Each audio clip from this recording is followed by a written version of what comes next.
Okay, well, I'm not looking at 1970. I'm looking at 2015 on. That's fine, but Matt, we just all saw Bernie wins Nevada, and the next day on MSNBC, it's Bernie's in talks with Putin, and he's gonna cut people's heads off in Central Park. I'd love to get that story. I would love to get you to put that on Twitter. I don't know. I'm gonna be real with y'all. Holy he just got bodied.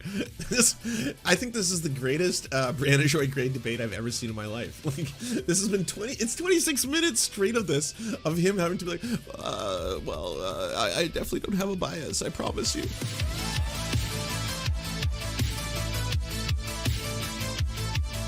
Spineless, corrupt, amoral fuckwits. Matt Taibbi rips mainstream media, ignoring FTC's demand for Twitter to out journos. Journalist, you already fucked up. I can't use this article. This is we have to go somewhere else now. I'm sorry. It's just not factually correct, right? I think he. Here we go. Let's see. Free speech concerns. The strongest ones came from the company's former CEO, Jack Dorsey. And by the way, he's one of the sources for coming to the conclusion that the company was tilted too much in the direction of going after right-wingers. There are emails about that in the record as well. But mostly it's just looking at thousands and thousands of emails and not really seeing any that are going in one direction and seeing tons and tons of them that are going in this other direction. And despite all that, this is so sad. It's so profoundly and deep. Like, you're just watching a human being sell out in real time, you know? And on top of that, having to like spin this yarn where it's like, well, you know, based on the specific limited documents that I was given by Elon Musk, in which I did not have the ability to publish anything without his consent or approval, based on those and the things that I saw therein, I totally feel as if there was a massive social media bias towards the right, even though most data and information that is publicly available at this point, including people who work at these companies, show that it's actually in the opposite direction. But still, I'm going to continue to perpetuate these lies and myths for money, clicks, and fame. Really didn't focus on that. I went immediately to what I thought was the more important story and did from the beginning. Matt Taibbi's contaminating the Boston Bruins hat by wearing it. Well, I'm going to be honest with you, as a hockey fan, I'm deeply, soul-crushingly destroyed by the fact that the Boston Bruins beat the Vancouver Canucks in 2012, and so I will perpetually and forever not like their team. Unfortunately, it's just, I'm sorry, but it's just that I can't, I will lose my Canadian passport if I don't have these beliefs deeply embedded within myself. So to me, this image is actually perfect. It's like, this is exactly as I'd like to see it.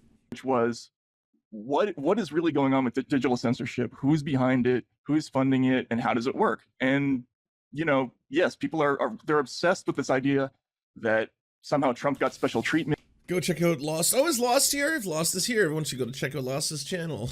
Or there's some hidden truth in the Twitter files that is being covered up by all the people, like including Lee Fong and myself. If I had a letter from Donald Trump asking for something ridiculous, of course I would publish it. I want the clicks as much as any other report. But it's not.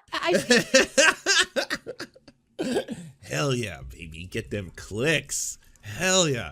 Oh, I just love when people are completely transparent and honest about what they're doing and why they're doing it. Certainly, I can't speak for what other people have accused whoever's insinuated. But I don't think that— For fuck's sake, Lance, that's over a decade ago. We've never won the Stanley Cup.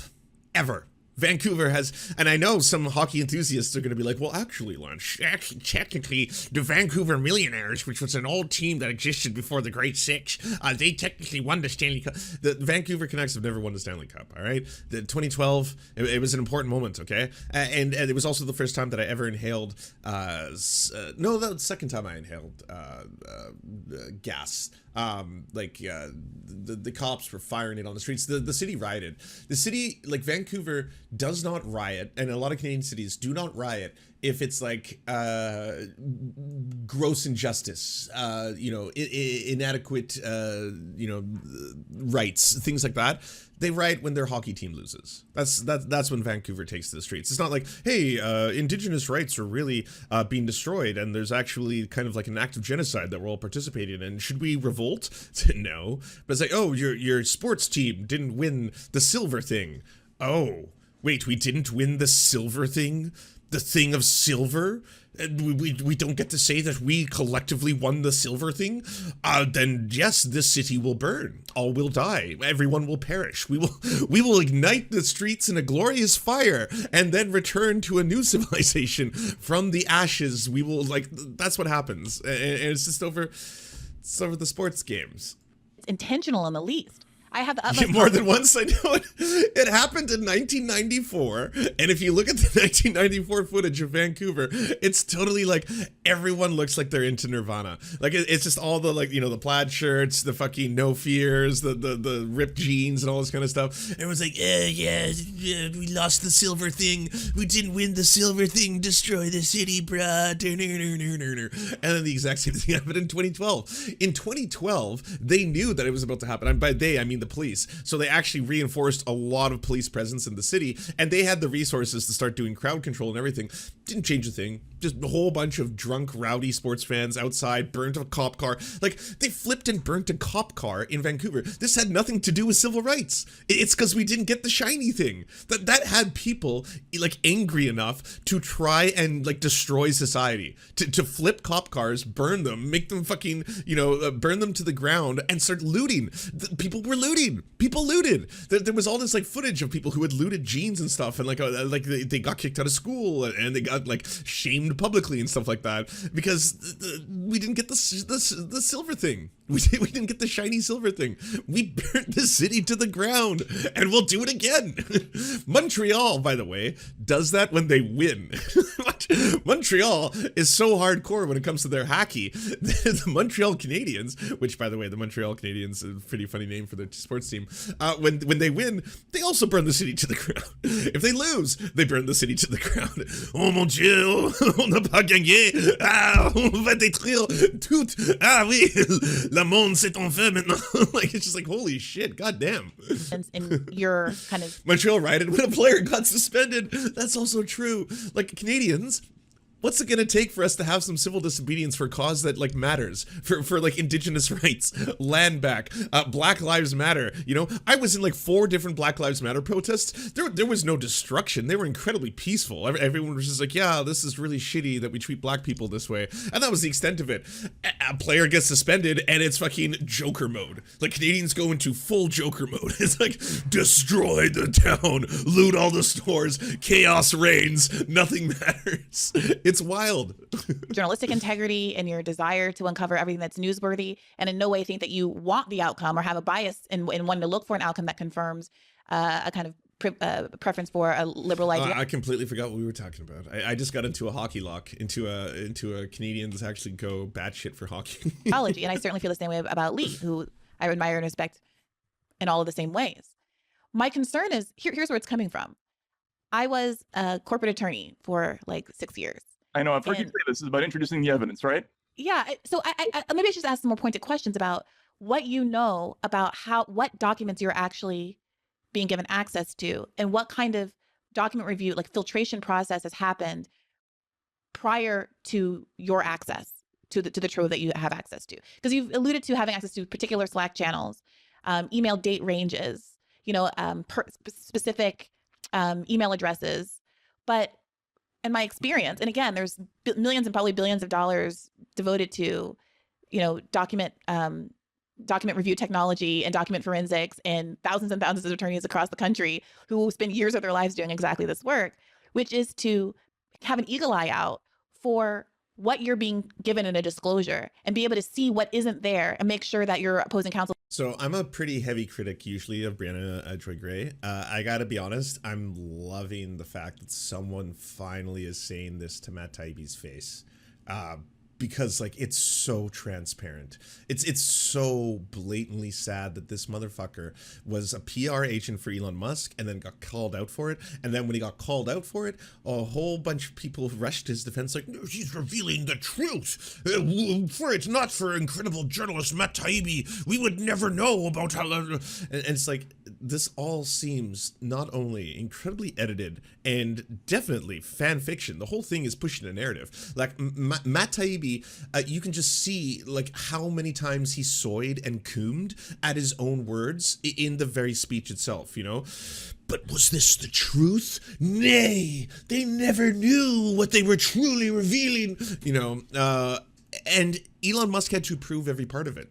Like, you had to be not even Elon Musk's bootlicker. You should be so lucky to lick his boots. I'm sorry, you got to lick the stain that the boot left after the imprint was on the ground. That's all you got access to. You didn't even get to lick the boot, son. Like, it wasn't even in your vicinity. You don't even get to see it, you know? It's like he's not even in the room. He leaves the room and there's a fucking stain on the floor and it's like, there's your scraps, Matt Taibbi. Lick that shit up. And that's what he got. Actually being responsive to your document request. And there are these very common tricks of saying, well, you know, are they excluding all emails that are being sent to someone's home address because they're saying, oh, that's private, when we know that there's many examples of people emailing work home? Are they excluding a document range? You know, are they claiming something is privileged when it's not really privileged? And I'm just curious how much you know about what kind of filtration happened before you were given access to what you were given access to. So I don't know, but you never do. Like, again, in any reporting situation where any source gives you anything, you never know whether you're getting the full deal or not. The only thing you can do is get what you get and then confirm whether it's true or not, and then go from there.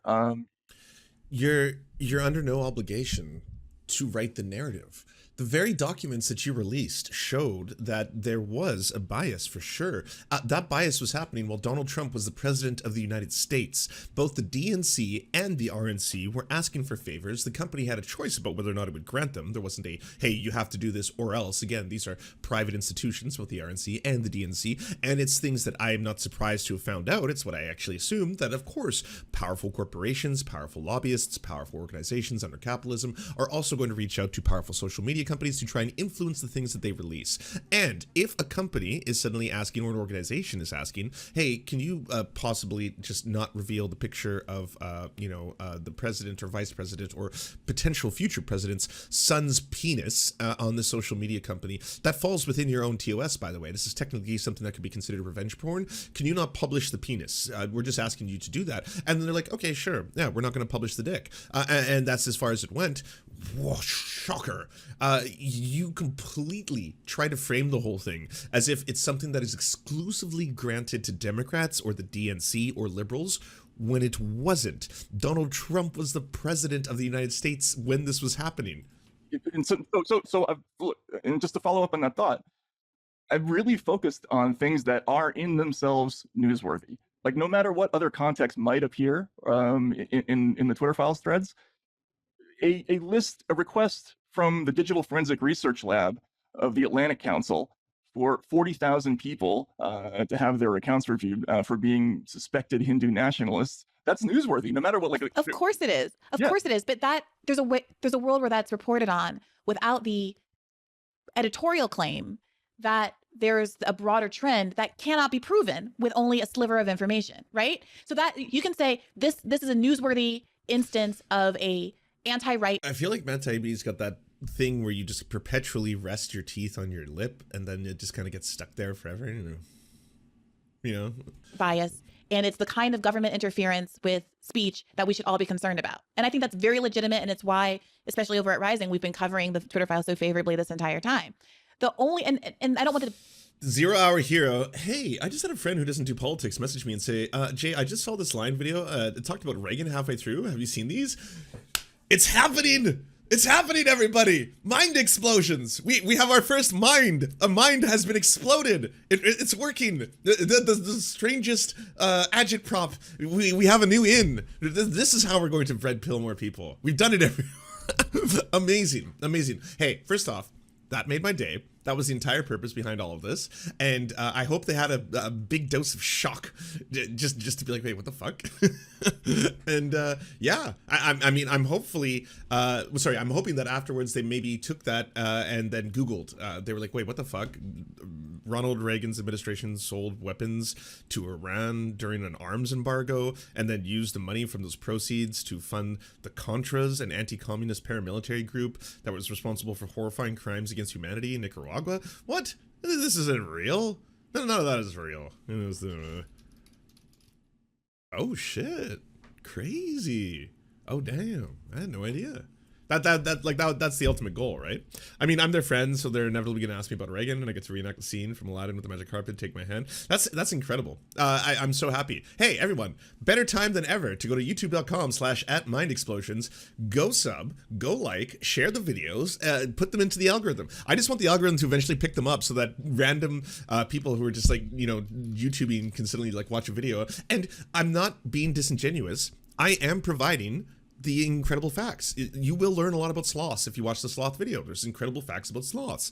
There's some additional information, but that additional information is neither here nor there. You still like, and I learned a lot about sloths while writing it. By the way, I did not know the sloths were great swimmers. I didn't know that they were faster swimmers than they were, you know, able to travel on land. These were very cool things. I didn't know how close the relationship was between sloths and their mothers, and how they actually can you know, imprint upon each other, and they know their scent for years from that. Like, tons of cool facts, and there might be some additional information about Disney. Who knows? But just go over there, youtube.com/@mindexplosions, and let's change YouTube, because I feel that kind of content, it's BuzzFeed garbage. Is what it is. It's like there's so many videos on YouTube where it's like, did you know? Here are 10 exciting facts, you know, and then you're always like, okay, and then like Watch Mojo. All of Watch Mojo. Watch Mojo is a fucking empire, but they're just a content mill. All they do is pump out generic, like, here's the top 10 movies you didn't know had a green goo in them. And you're like, why is this always at the top of the search results, right? We need better content in there that's just as garbagey, but also has a little bit of purpose, just peppered in, seasoned for perfection. Can we submit content for Mind Explosions? You absolutely can. In fact, if anyone wants to guest star, help out Mind Explosions. Let's expand our minds. There's going to be disproportionality here. I have this opportunity to talk to you. Was the idea for Mind Explosions seeded when you watched Mojo videos a few weeks ago? No. It's a long story. I will tell it one day, but to tell it now would not be as exciting. Ever need a woman's voice for women's issues, cat fact vids? I'd lend mine for free. Drop into the Discord, everyone. We can all explode our minds simultaneously. It's like my pet peeve and my little concern. So I'm focusing like the bulk of this conversation on it. But I do really want to validate overwhelmingly how newsworthy and productive and useful I think this information is. I do just have this concern about how we make claims about what the totality of what is going on in Twitter without having more knowledge about what the document provision protocols have been. And so Glenn brought up this point. I brought this up with Glenn when he was on the show a couple months ago, and he, you know, offered some ambivalence about whether or not he would participate because of concerns about what Elon Musk's goals are and what his priorities are that might differ from a journalist's goals. Obviously, this is not like, this is nothing nefarious here, but Twitter, Elon Musk is the CEO of this company. He has an interest in preserving its integrity in certain kinds of ways. He has an interest in it being a money-making, profitable institution. He spent $44 billion on it. Obviously, his interest and your interests are not the same. So that being said, that's always the case. That's everything. This is so sad. Oh yeah, but that's just the way with anything, right? Anyone who gives you information is going to have an agenda. I mean, whether or not they censor what you say and whether or not they approve what you say before you're allowed to release it and then utilize that as an opportunity. I mean, this was for me to get mine. You got to understand, Bree, I had to get mine, okay? And I did. I mean, holy shit, did my social media ever explode. I am the darling child of the whole, well, they're not great people, but either way, they seem to love me, and they love my articles. They'll share it. Real news story. That's always been done. And Glenn said that as well, but here's where I would push back. Normally in a whistleblower case, it's not, hi, I'm the head of the FBI, and here are some documents I'm giving over to a journalist. No shit. It's, I work. It's like, do you not realize, Taibbi, this is not, you're not a hero.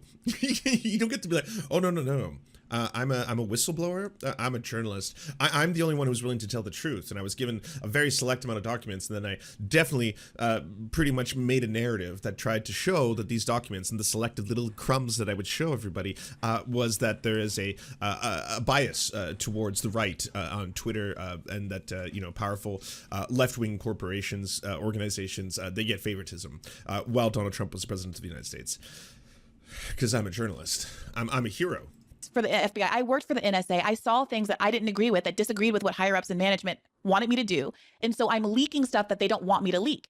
do you see that as a very different, as a significantly different posture of someone who's working within an organization, who has a difference of interest with the organization, who's telling the public about that, versus someone who's literally in control of the organization, has every interest in profiting from the organization, et cetera, who is volunteering, selectively putting stuff out there for journalists to go through?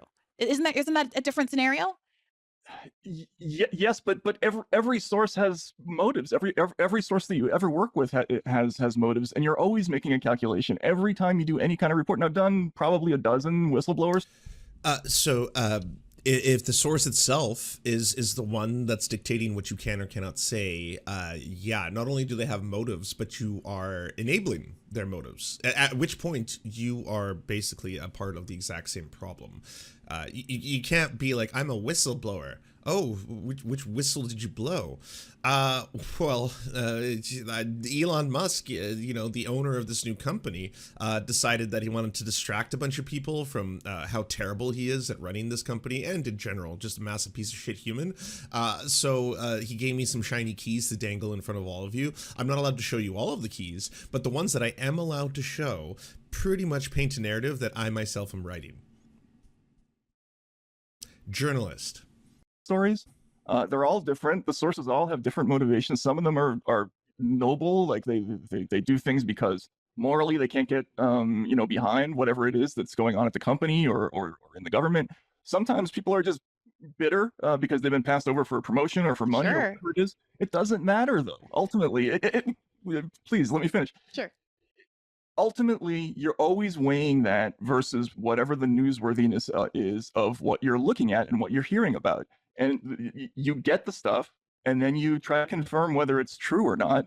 And then as soon as you make that determination, that's when you go forward. I mean, like if I had... That's when you write the version that Elon has to approve.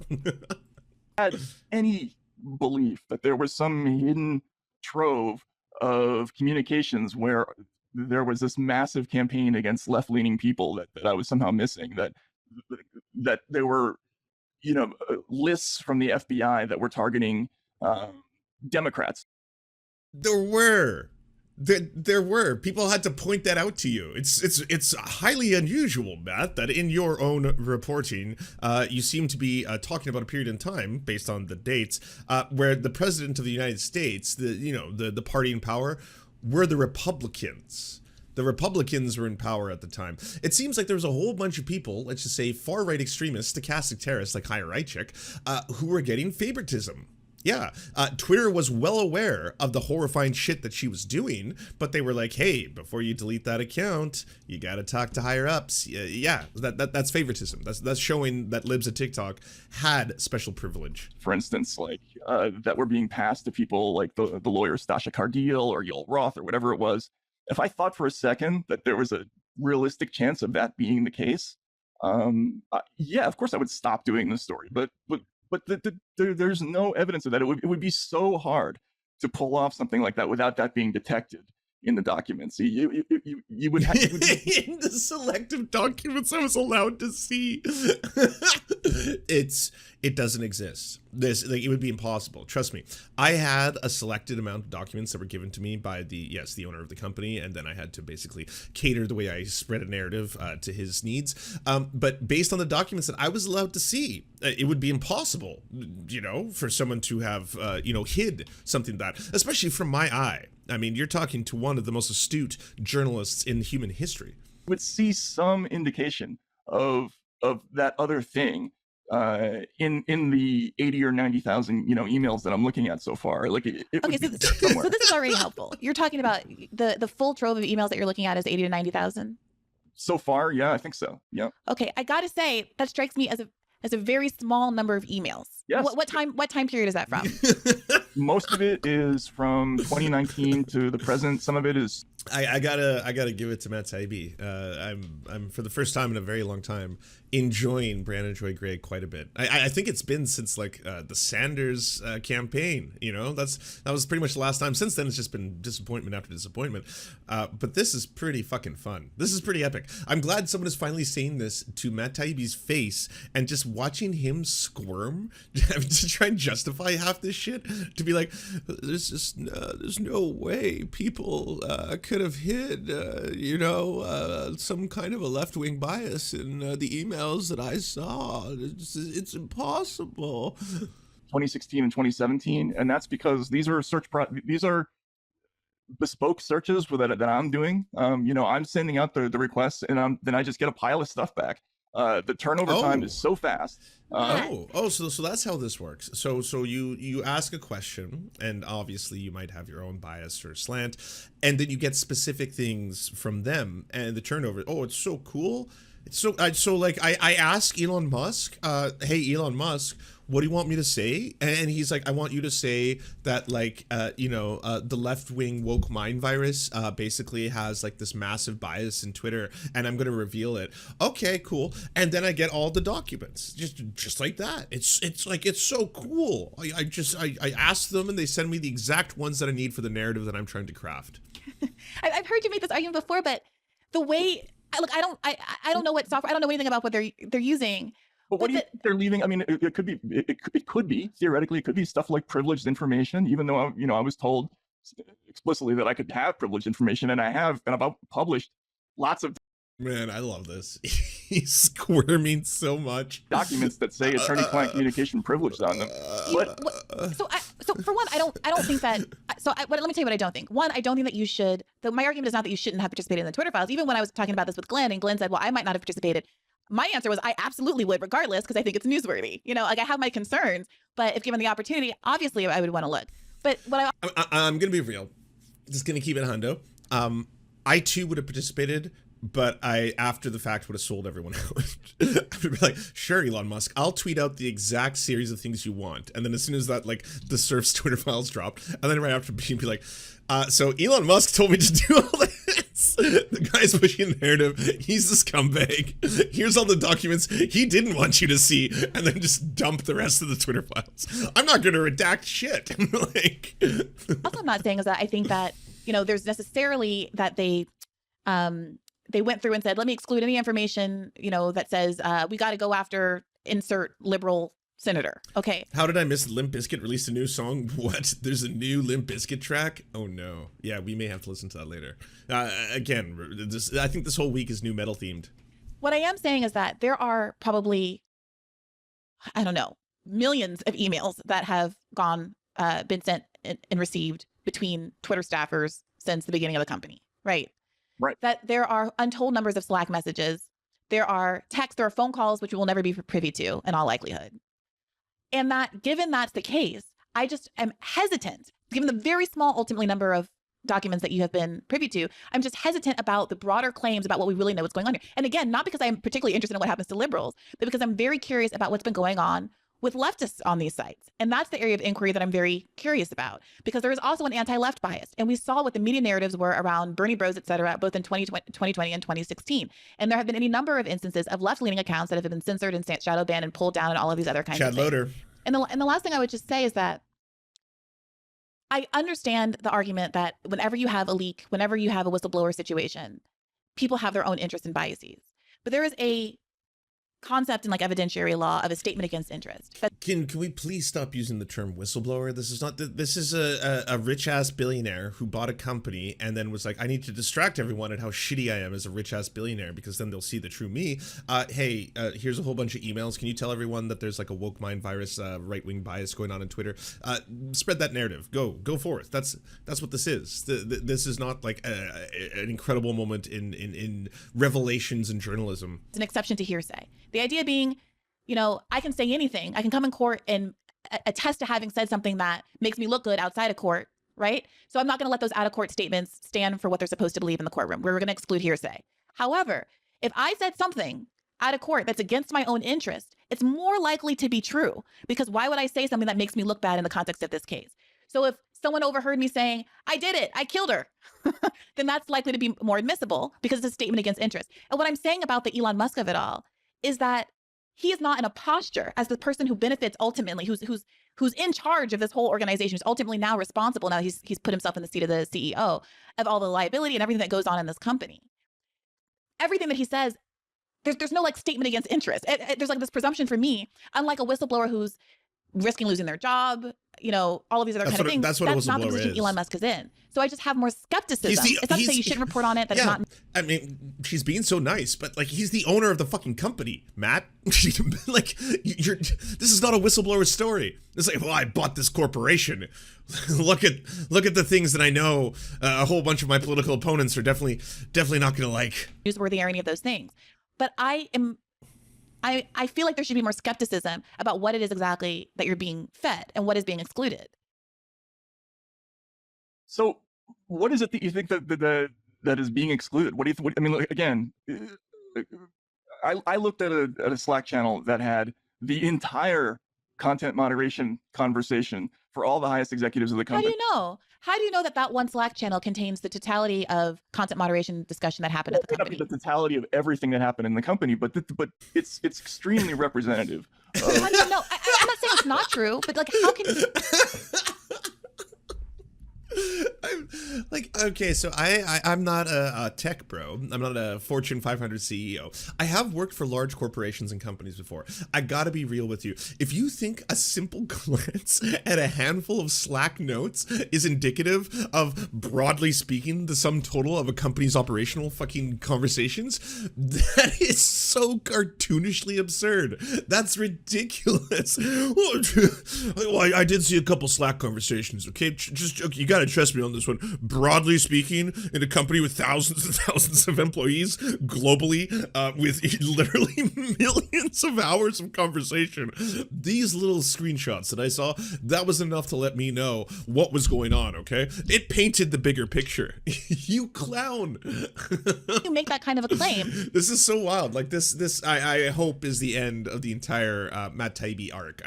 Are we done with Matt Taibbi? Like, I'm saying in general, broadly speaking, in society, because like, he's always just kind of been a pimple. I feel like he is the pimple of kind of like, you know, the left-wing pseudo editorial style journalists who's just like, oh, he popped up again, and you're like, and you're like, oh god, oh that's that, oh hey, it's Matt Taibbi. He's got some really weird ass article when he was living in Russia about how you know, unconsensual sex is based or something. And you're like, oh god, weird. And then Matt Taibbi, like, Sam Cedar gave him a whole bunch of, like, I would say, good faith criticism. Sam Cedar, maybe they've worked together, maybe they know each other, maybe they're colleagues or something, but was just straight up like, I think honestly Matt Taibbi got roped into the whole #MeToo conversation because of some old publications that he made in the past, which, by the way, it's fiction. He has openly stated that it was fiction. He was writing fiction, even if it has a whole bunch of weird, like, rape fantasies and other shit that was going down in his workplace.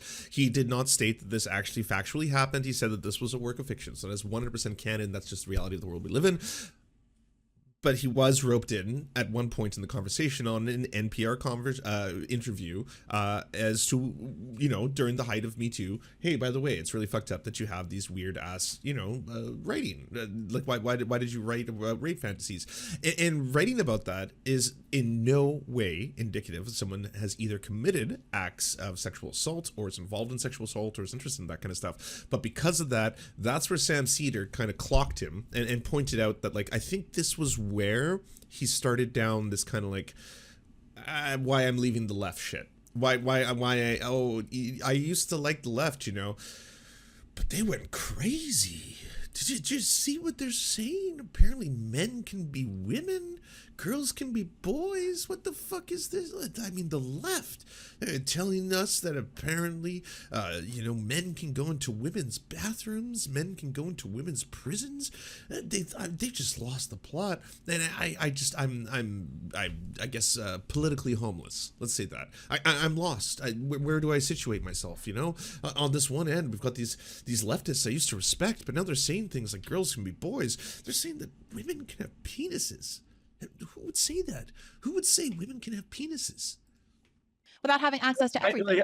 After tens of thousands of communications, after all this. I think the trans thing might have already been an issue for him. I don't know. Yeah, maybe, definitely. I mean, everyone has their own ingrained hang-ups. Like, I'm a cis man. I'm mostly heterosexual. I mostly love the ladies, but occasionally I do enjoy the man's physique, but mostly heterosexual. And I will say this, as a heterosexual, well, let's just say bisexual. Well, okay, we'll go bisexual man raised in society. The worst thing I could possibly be while I was growing up was gay.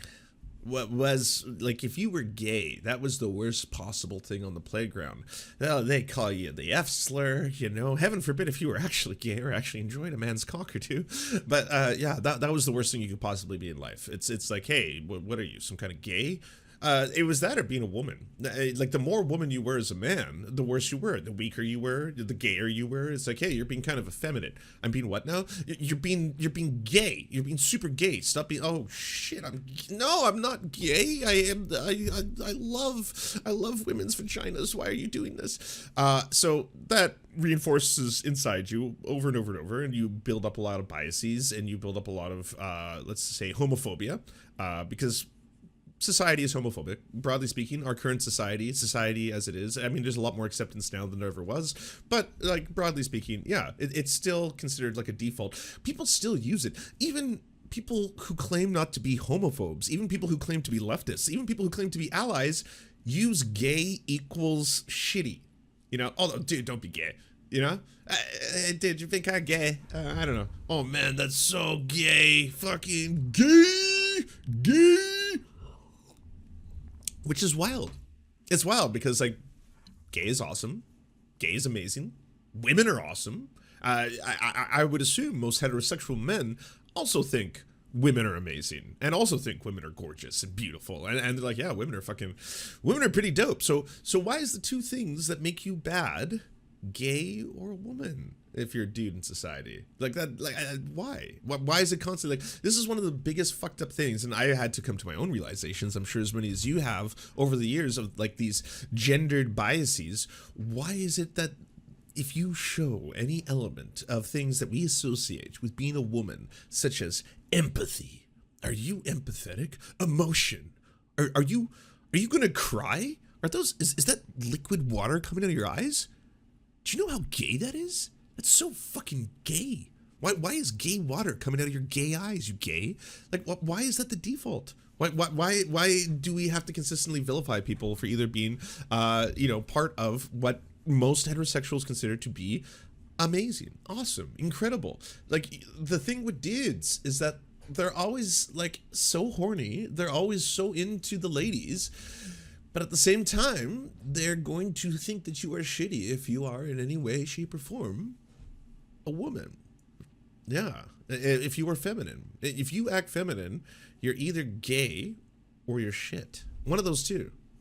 Stuff that I've read in the last months, it's impossible to conclude otherwise. I cry when I yawn. I must be like super gay. Oh yeah, brah. There's nothing more gay than crying when you yawn. That's like the gayest thing of all. Looking at list after list after list of stuff, there's stuff I found on the laptops of former computers that you know, that wasn't fed to me by a lawyer, by the way. It's so unbelievably unlikely. I've heard gay people call bad things gay. Oh yeah, all the time. Yeah, I mean, I'm gay. I used to do that all the time.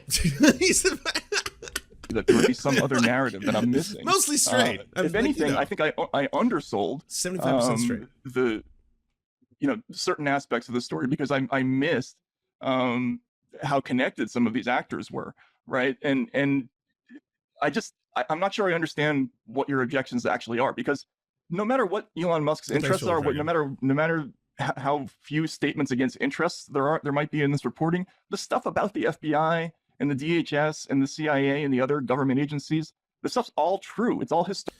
What is this? This is news to me. The emails, 2,600 pages of hate. A collection of emails from 2019 to 2021 between dozens of anti-trans experts, witnesses, U.S. right-wing lawmakers, and conservative legal groups. For clarification, this gets distorted beyond belief. I am not the source of these emails, merely a publisher. I am unemployed and poor and do all my public work for free because I enjoy it. If you want to support me, you can do so here. The torrent link doesn't work. It's a hybrid win.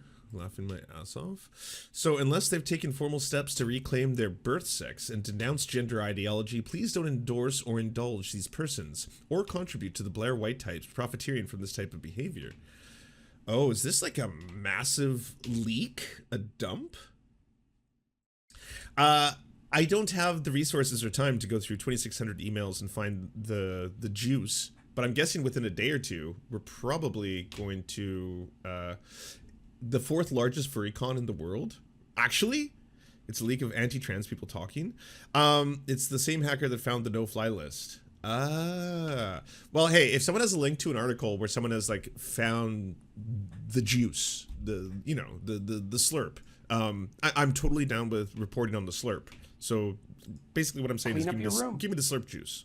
Oracle, it's all real. It's confirmed. You mean it's confirmed? I talked to sources; they confirm it. It's newsworthy. It's real. And why do I need to do another story about how much of an asshole Elon Musk is or isn't? No, you don't need to. That's not what I'm arguing for, though, Matt. I guess my question is, you could do the reporting that you've done without any editorializing at any point about what you think the broader trends are. The broader biases are, right? Like, it's apparent. Like, it's obviously apparent from the stories that are coming up. People make their own conclusions. And, people who have an investment and there being a, people for whom like that narrative trend confirms their biases are going to pick that up and go with it regardless of if you editorialize about it in one of your threads or in your articles, right? So I guess my question is, why add that, especially when it's such a difficult thing to prove, given such a small sliver of documents? I just don't understand what is added. Documents, though. I mean, I'm talking to sources about this. I mean, like, But that's the problem. By your own admission, this is a tweet that you did around the Chrissy Teigen stuff, where you said, "Oh, I did know that there were these Trump requests that had been made because now we know you talked to a source who told you that, but I was not privy to them. I didn't see them. I couldn't maybe see them. It's not your fault that you didn't have access to them, right? But if I knew that there was some unknown but existing bolus of requests from the Trump administration. I don't know. Unknown quantity, but because your source told you that there have been a number of requests made by the Trump administration to take down tweets. I would hesitate. I would say, well, I obviously can't confirm that the Biden administration is doing this more or the left is doing it more, liberals are doing this more. But here's what I do know liberals did do, and they did a lot of it. And here's the evidence, right? Like, why, Biden was a private citizen borderline at that irresponsible, and it sets you up for the people who tried to dunk on you over the Chrissy Teigen stuff, when you don't just say, I have heard that the Trump has been doing this too, but what I know is what the liberals have been doing, and here's what the liberals have been doing. And instead say, overwhelmingly, it's been the liberals. I'm sorry? Can we stop using the word liberal? I don't think that's like the right word. Sorry, what would you prefer? Democrats. Yeah, sure. Because don't use that word. It scares me. Look, this idea that I should have somehow altered what I was doing and gone after a Chrissy Teigen complaint. I don't think that, though. But that's what people are saying. Clean up your room. Georgia Smiley, thank you. It's, first of all, there are some dynamics here in terms of the reporting process that I guess I have to get into now, right? Like, I have limited bites of the apple here. Like, every time I make a request, that's work for a whole bunch of lawyers, and they have to do it quickly. And the number of times. So he's pretty much admitted that he was, again, writing a narratives distinctly for, and this is to the benefit of the far right, by the way. They're the ones who got to all get off. Like, the far right got to soy over the Twitter files. So the fact that he's like, I had to ask certain documents be made available, and well, yeah, okay, we know that. That's very self-evident at this point. I can ask for stuff is kind of finite. I don't know how long I'm going to have access to these documents. So if I start wasting searches on trying to find whether or not Donald Trump in a fit of pique one night, called up and asked something about Chrissy Teigen, rather than doing what I did do, which is search, every communication that I could find with Elvis Chan and every other FBI agent whose email address that I could find, and immediately focus on that and try immediately to get to the bigger story. This is how the process works. I'm trying to get to the bigger thing as quickly as I can. I'm not going to worry about Donald Trump's stupid request just because idiots at the New York Times and the Washington Post are going to whine about it if I don't. So I also wouldn't be prioritizing Donald Trump's requests, but I think that's such an important. This is such an important acknowledgement here. It's useful for the public to know. I'm very interested to know that you feel like there is a limited number of requests you can make, and you don't know how many, but that you selectively chose. You have to prioritize searches. That there's not something that you can kind of comprehensively look forever, but you have to rank internally your own priorities, which obviously is your prerogative, and your priorities are yours and my priorities are mine. But what that does is it's an artificially imposed limitation that I think prevents anyone from making claims about what a full search in its entirety would actually yield, right? So for me, wow, okay, I gotta be real. Briahna is fucking wrecking Matt Taibbi right now. also wouldn't be prioritizing. I've been watching this for 20 minutes. This has like just been absolutely devastating. I'm going to be fully honest. My first search words would be Bernie, socialism, Bernie. I would like go through all of my Twitter people who I know have claimed to be shadow banned and blocked and had their accounts taken down over the years.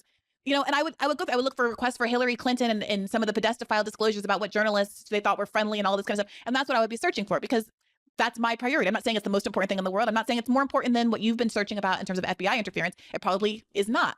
So I acknowledge that. I accept that. I have no problem with that. But it needs to be, I think, foregrounded that this is not a comprehensive search, that I'm not looking through everything, that I don't have the ability to look through it because, frankly, I'm being limited, not necessarily nefariously. I'm not saying it's because of Elon Musk, I don't know that I'm being limited. But you just told us that you're being limited, that you feel like you can't ultimately make an unlimited number of search requests. I'm being judicious about what I ask for. Let's put it that way. But why? Because you feel like there's only so many requests that... Do we have to hand it to her? I'm going to personally, in my own feelings, I'm going to be like, God damn, this like, Matt, you just got fucking slapped upside the face. This is really, really bad. So yeah, I haven't actually enjoyed Briahna Joy Gray this much since the Bernie Sanders campaign, to be completely honest with you. You can make? Maybe. You never know. I don't know. I don't know. I don't own the company. I don't control the situation. So were you told that it's very expensive and difficult to do these requests, so don't... John Miller here, just requesting you don't publish the story about Donald having small hands. Please find enclosed scale diagram of said hands. This isn't a bonanza? This isn't a free-for-all? No, but I've been doing this job for a long time, and I know that things change with sources, and you never know what the situation is going to be tomorrow. You have to act as quickly as you can to get the story that you can as fast as you can, and that's why I'm trying to focus on as fast as you can and get it as quickly as I can, and then worry about everything. Gotta go fast. Yeah, you're the Sonic a million of stories that I haven't, that I already have in the Twitter files that I could spend the rest of my life doing. But I've identified a thing that I think is, without question, the bigger story than anything else that's in any of these documents. Nobody told me to go there. Nobody told me to stay away from any one thing or to look in any one direction. Just from organically looking at these documents and making calculated guesses. Matt, that's worse. That means that this was your own bias. That's what Briahna just called you out on. The fact that you're like, I was able to only ask and request certain things, and these are the things that gave me back. Okay, so you chose this narrative. This is like even worse than it was before. It's not only are you a fucking boot-licking billionaire PR agent, in addition to you had to get his approval. Elon Musk had to be like, okay, so this is what you can and cannot say, but you also were willingly crafting the very narrative that Elon Musk wanted. You were actually syncing up ideologically. Wow, I wonder why he tapped you. I wonder why, of all the people, of all the journalists that were selected to release the first Twitter files. About things, I went through and recognized that what I was looking at was a major, serious, unreported issue about essentially a digital censorship network that is funded by the US government and by other governments. And that has to be reported out. I'm trying to get that stuff. Like that's baby's first capitalism is that what we're having here? Like, it's crazy, massive corporations get to decide to do what they want to do. No one knew before me. No one had ever revealed that massive corporations do whatever they want for profit. The priority. I'm not going to worry about anything. I'm not going to go hunting for Chrissy Teigen's tweet just so that somebody else, just so that Glenn Kessler is going to be nicer to me in the Washington Post. This is truly fuck Glenn Kessler. But the point isn't about Chrissy Teigen per se. It's about an acknowledgement. Like if I said I'm only going to look at, I have limited resources and time.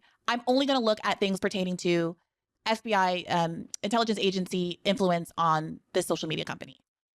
Don't ask me anything else. My scope is limited. I think that's completely fair. That's completely fair. But what do you make, though, Matt, of the fact that you've also said these other things that hint at a broader story about cultural bias that is really the one that's taken off, right?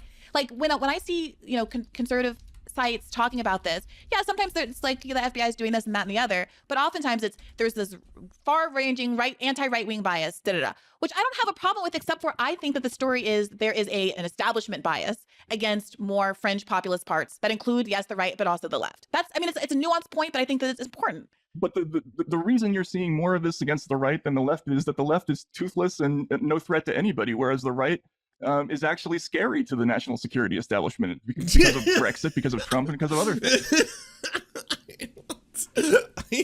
This is fucking 100% neo-reactionary 101, by the way. This has been going on for so long. This is the shit that the Glenn Greenwalds and all the other fucking sellouts have been trying to push, that like, oh, people don't want to admit it, but Trump really does threaten the establishment. You know, the corporate establishment is definitely threatened by a person like Donald Trump. This is why all the neocons fear him. This is why, like motherfuckers.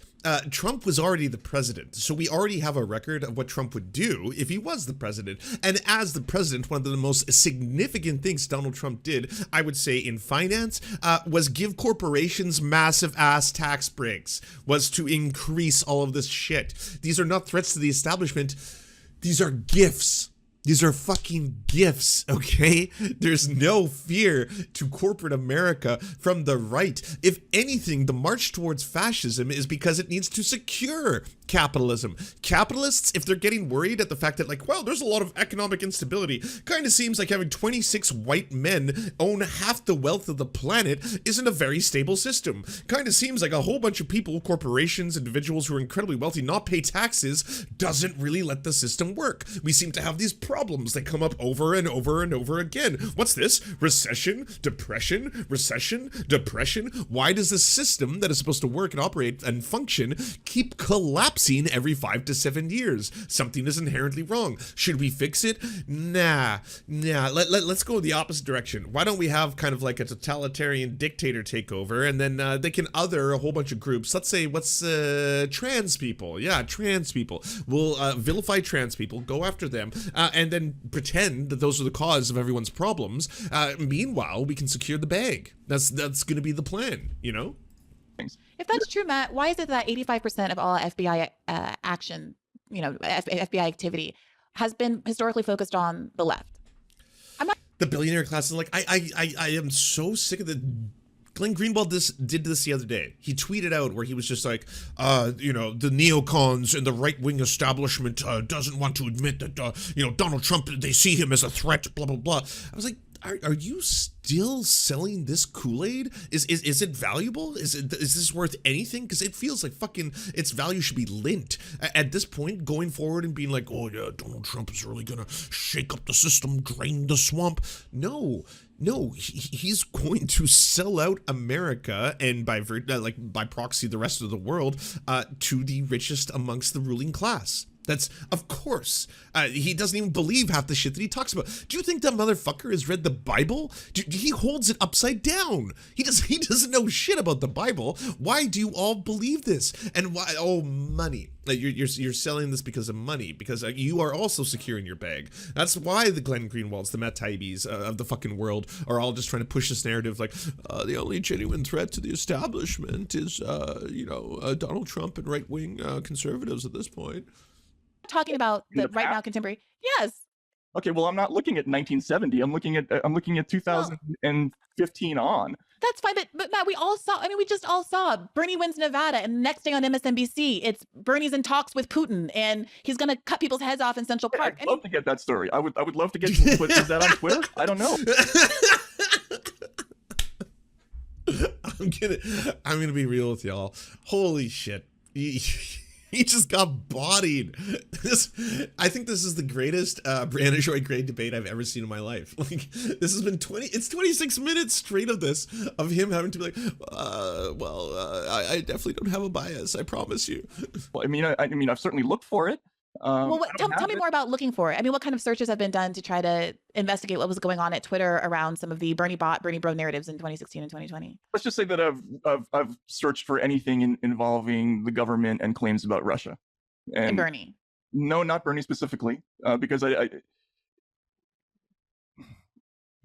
haven't done a search on Sanders. I haven't. I've done kind of seems like you might have a bias here, Matt. Did you not want to see if the Bernie Sanders campaign and the potential neoliberal steamrolling of Bernie Sanders and everything that he was trying to build at that time had anything to do with corporate interests? Because you care about corporate interests, right? Like, this is what this is all been about the elites who control and manipulate politics, social media, censorship, free speech. That's what this is all about, right? So if you care about this, you're going to be consistent. You're actually, this isn't just to the benefit of the right to try and show that there's like a inherent right-wing bias that's exclusive, because that would be a lie, and you would be selling a lie for right-wing reactionaries. Search on Assange, but not much turns up. Of course. Is that like perpetually going to be like the only name of the fucking faux leftists, that the only one they can ever talk about? It's like, hey, there's actually been a lot of journalists, a lot of whistleblowers, a lot of truth tellers that have been improperly imprisoned, that have been murdered, that have been killed internationally, people of color as well. Why is it the only name you can mention? And the guy happens to be a fucking massive ass dick. And hey, free Assange. I am 100% team free Assange. We should be you should protect people who are willing to tell the truth, who are willing to reveal information. It is important that the information that got out via WikiLeaks got out there, for sure. Free Assange. But why is that the only one? You know? Like, I never hear these same motherfuckers talk about, say, like Jamal Khashoggi, for example. There's a perfect example. They don't have straight up vigils on a regular basis, holding up posters, making this like their cause. Like, oh my God, I can't believe this happened. Someone who was willing to actually speak out about something. Like, no, it's always Julian Assange. Like, it's just not. It's not my priority to try to discern exactly what happened in the Nevada election. And, you know, I was looking for one thing. Like, for instance, I didn't go looking for the Hamilton 68 story. That just happened to be because I was looking for... Assange was reckless. Snowden and Manning actually redacted names, preventing danger. I mean, all three of them still, in my opinion, even if I disagree with them, I don't like Julian Assange. I think honestly, the guy sucks. But they're all brave as fuck for what they did, infinitely more so than I will ever be. Like, it's certainly something in which I have to take a step back and be like, yeah, holy fuck, that's like, whew, Chelsea Manning is one of my heroes. It's one of the biggest bright spots in my life to be able to actually call her a friend. I think like that is the kind of behavior that requires an incredible amount of not only courage, but like, there's got to be an infinite number throughout human history of people who had that opportunity and had that conviction and had that, like, you know what, I should do something about this, and didn't.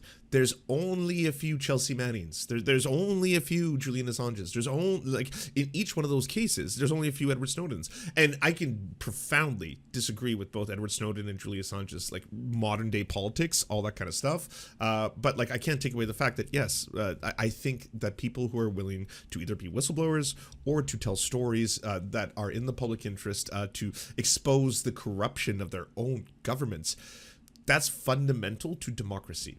That's like, I shit on America all the time, but goddamn do I ever like the First Amendment to the Constitution, because I think that is a fundamental principle of having a healthy democratic society, that the government should not be able to pass laws that infringe upon the press. The government should not be able to do things that silence the press, and people should be able to come forward, because otherwise, how would we be able to root out corruption within companies and governments themselves? Whether it's, a corporation that refuses to, reveal the fact that they're completely aware of the devastating effects that their own products will have and their own business will have upon the climate, the planet, or human lungs when it comes to tobacco companies or anything like that, or social media companies. The Facebook whistleblower, she had the courage to actually come forward and be like, hey, by the way, everything you thought is true. We are developing AI and technology that utilizes the same principles that we find in casinos and gambling in order to amplify the most aggressive rhetoric online. The people online who are pushing the most intense shit that makes people fight and be combative, that's what we're amplifying. That's our fucking bread and butter right there, baby. We want to keep your eyes glued to the screens. We want to keep you watching all the time. So because of that, we're going to amplify that all, Russia and some other stuff. And then I find this conversation about it, and it's a big deal internally at Twitter because it speaks to a larger issue about how these digital censorship organizations operate, like what their methodologies are. So there's a lot of talk about it back and forth inside the company, which was really, really interesting. Now, mostly, you're not going to see a whole lot of stuff where they say interesting things in these emails because mostly they're all in agreement about things. Like, again, most of the moderation is automated. And has there been any searches about the nature of the algorithmic programming, since the overwhelming majority of the Well, yeah, we did a little bit of that at the beginning especially when Barry, did the stuff on, visibility filtering. We tried to make a whole glossary of how they do that. But again, once we got that story, once I found this other thing, I just focused on that. I left all that behind. Hey YouTube, thanks for watching. Just a reminder that this is a podcast. You can catch an extra premium episode every Monday for $5 a month at patreon.com/. I don't know what video we're watching. Oh, so Matt Taibbi just got fucking wrecked, absolutely destroyed by Briahna Joy Gray. Honestly, I've had so many criticisms of Briahna Joy Gray, and obviously, I haven't been this excited about something she's done, I think, since the Bernie Sanders campaign. It was a thing of absolute and utter beauty. And I'm so happy someone finally held him to account, because, he tried to do this Weasley thing the whole time where he's like, I'm only releasing specific files. I didn't search for the things you think. Well, no one actually fairly criticizes me. It's like, motherfucker. I'm so happy someone finally did that. Do you enjoy the Serfs but prefer not to have to use your eyeballs? Many are saying this. Well, we've got the solution for you. It's the Serf Times in podcast form. Available on most major podcasting networks now. If you enjoy it, please consider leaving a good review and feedback because it really helps the show out, apparently, and it's free, just like the podcast. To our gods, Xander Corvus and Peyton L. Juste, we shall spend many a generations building mighty cathedrals in your honor. To our monarch, Tom Spiker, we are but your oafish jesters, here to offer you a laugh at any opportunity. To our brave knights of the Round Table, Rachel K., Izzy Solidarity, Victoria Bell, Sebastian Demel, Mark Harmon, Benji Arney, Scary Earth Human, Tony, DM Rivera, Resident Scarecrow, Sir Nickus, Cheryl Alvarez, Ruby Kelly, Brandon, Words Greenwood, Everything Important, Hegbert Celine, Matthew Scarborough, Stellar Vision, Ariane McCarthy, Doug Cady, Daniel Sutton, Jenna Tao, Dark Puppy, Quiet One 85, Anna Loves Riley, Omni, Riley and Anna, Poodlehawk, Multimondi, Trevbot EXE, Brian Ephraim, Anthropophojack, Catherine, Ramon Acosta, Incosin, Ralph Parler, Violent Orchard, Political Puppy, La Media Panza, Todd Buckingham, and Todd La Jeunesse. We salute our valiant heroes off to fight injustice everywhere.